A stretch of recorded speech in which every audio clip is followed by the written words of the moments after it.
આ અમારો પ્રોજેક્ટ છે વાયરલેસ વેહિકલ ચાર્જિંગ, એટલે કે ગ્રીન એનર્જી આધારિત ઇલેક્ટ્રિક વાહનોને કેવી રીતે ચાર્જ કરવા તે આ પ્રોજેક્ટમાં દર્શાવેલું છે. સામાન્ય રીતે વાહન ચાર્જ કરવા માટે કેબલની જરૂર પડતી હોય છે ઇલેક્ટ્રિસિટી સપ્લાય માટે, પરંતુ આ પ્રોજેક્ટમાં તમે વાહનને કેબલ વગર વાયરલેસ ચાર્જ કરી શકો છો. જુઓ, આ અમારા પ્રોજેક્ટનું પહેલી થીમ છે snack and charge, eat and charge, એટલે કે આ એક વાયરલેસ ચાર્જિંગ સ્ટેશન છે અને આ છે એ ચાર્જિંગ પેડ છે. આ ચાર્જિંગ પોઈન્ટ છે.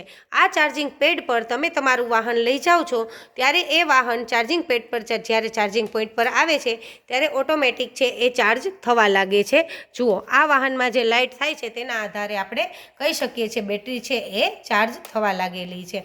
તમે જ્યારે રેસ્ટોરન્ટમાં નાસ્તો કરતા હશો ત્યાં સુધીમાં તમારા વાહનની બેટરી છે એ ફૂલ ચાર્જ થઈ જશે.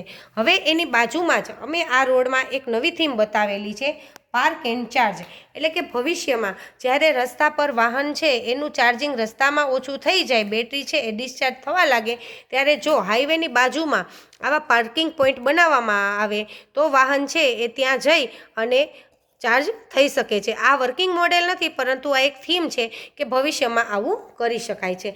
આ અમારું બીજું મોડેલ છે, એ છે ફ્રાન્સનો પહેલો 1.5 કિલોમીટર વાયરલેસ ચાર્જિંગ હાઈવે, એટલે કે ફ્રાન્સમાં આવેલો આ હાઈવે 1.5 કિલોમીટર લાંબો છે અને ત્યાં 200 કિલોવોટનો વીજ પ્રવાહ છે એ સતત વહે છે.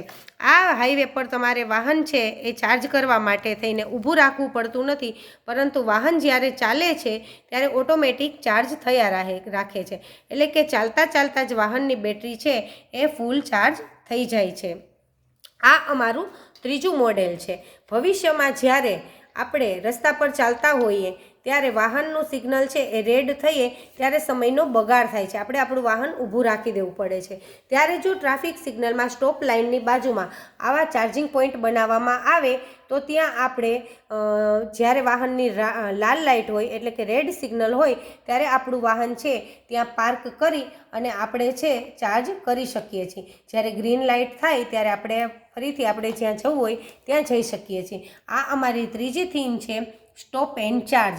આ અમારો પ્રોજેક્ટ છે આખો ગ્રીન એનર્જી આધારિત છે, એટલે કે ઇલેક્ટ્રિક વાહન છે હવેના સમયમાં પેટ્રોલ, ડીઝલ, ગેસ આ બધાના વાહનો કરતાં ઇલેક્ટ્રિક વાહનનો સમય આવવાનો છે. ઇલેક્ટ્રિક વાહનનું ચલણ દિવસે દિવસે વધી રહ્યું છે, ત્યારે જો વાયરલેસ ચાર્જિંગ હોય તો કેબલની ઝંઝટ રહેતી નથી, ઉપરાંત શોર્ટ લાગવાની પણ આપણે બીક રહેતી નથી.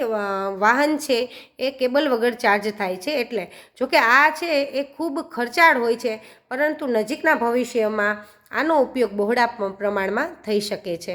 આ પ્રોજેક્ટ માટે મેં 2 કોઇલનો ઉપયોગ કરેલો છે. આ છે સેકન્ડરી, એટલે કે રિસીવિંગ કોઇલ છે જે વાહનની નીચે આવેલી છે.